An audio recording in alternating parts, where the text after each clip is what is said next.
Colin Boudria, pourquoi c'est pas si pire de faire un enfant à condition d'utiliser des couches lavables? Je vais commencer avec quelques chiffres, parce que c'est un sujet sur lequel je suis absolument pas un expert et garrocher des statistiques d'en face du monde, ça a toujours été un moyen hyper efficace de distraire de son ignorance. Donc, le calcul dont je parlais tantôt, comme quoi faire un enfant, ce serait l'équivalent de libérer 10 000 tonnes de CO2 dans l'atmosphère, ça a été fait par un statisticien, un climatologue en 2009, et c'est des chiffres qui sont très contestés. Okay? 10 000 tonnes, c'est énorme. C'est en fait 5,7 fois plus que ce qu'un parent moyen va émettre au cours de sa vie. Comment ils peuvent penser que mon enfant va polluer autant? Il n'y a pas de jet privé. Mon bébé, c'est pas Taylor Swift non plus.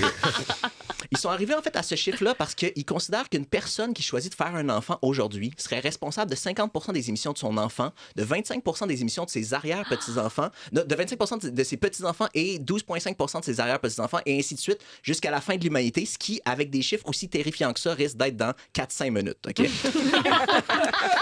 Mais c'est étrange parce qu'il n'y a aucune autre situation où on considère qu'un parent est responsable des actions de son enfant pour toute sa vie. T'sais, pour faire une analogie juridique, ce serait comme dire qu'un parent est responsable des crimes de son enfant, même des crimes de ses petits-enfants qui vont éventuellement commettre. Comme moi, en ce moment, je pourrais potentiellement être coupable de crimes hyper futuristes que je comprends même pas pour l'instant. Des affaires de vol de clones dans le metaverse, je sais pas pourquoi.